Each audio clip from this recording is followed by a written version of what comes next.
Welcome to steno dictation. अगर आप हमारे चैनल पर नए हैं तो हमारे चैनल को सब्सक्राइब करें और बेल आइकन ज़रूर दबाएं। डिक्टेशन 5 सेकंड बाद शुरू होगा।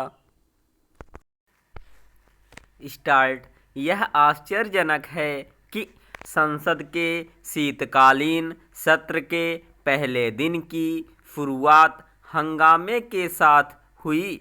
इसका कोई औचित्य नहीं था। लोकसभा में हुए हंगामे से यही स्पष्ट हुआ कि विपक्ष ने प्रधानमंत्री की इस बात पर ध्यान देना आवश्यक नहीं समझा कि विधानसभा चुनावों में पराजय का गुस्सा संसद में न निकालें। उन्होंने विपक्ष से नकारात्मक राजनीति का परित्याग करने का आग्रह करते हुए यह भी कहा कि वह सकारात्मकता का साथ दें।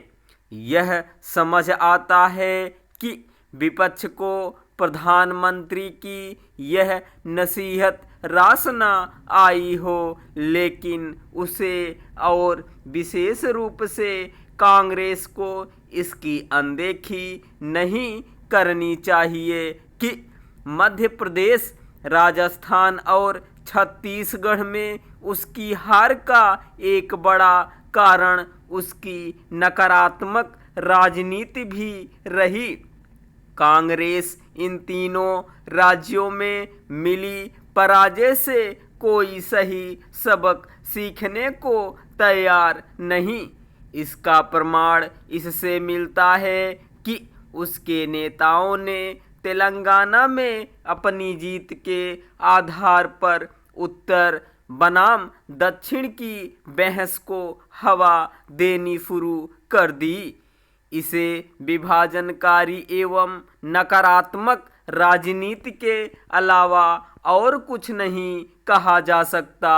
जैसे जाति संप्रदाय के आधार पर समाज को बांटने वाली राजनीति देश के लिए हितकारी नहीं, वैसे ही उत्तर बनाम दक्षिण भारत की राजनीति भी शुभ नहीं।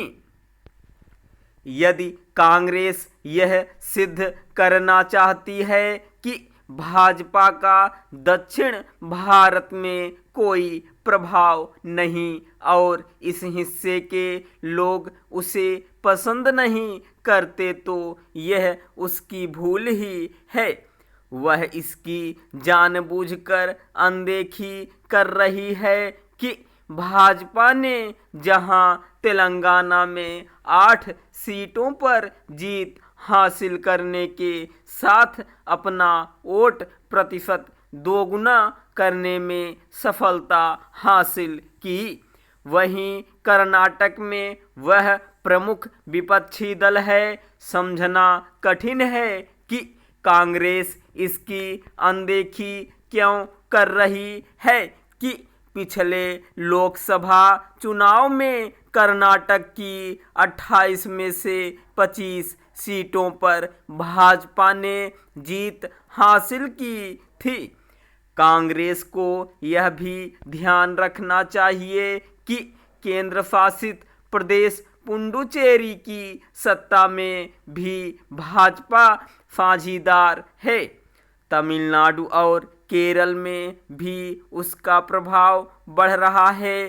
प्रधानमंत्री ने विपक्ष को जैसी नसीहत संसद का सत्र शुरू होने के पहले दी, उसी तरह उन्होंने 3 राज्यों में जीत के बाद भाजपा मुख्यालय में अपने कार्यकर्ताओं को संबोधित करते हुए भी दी थी।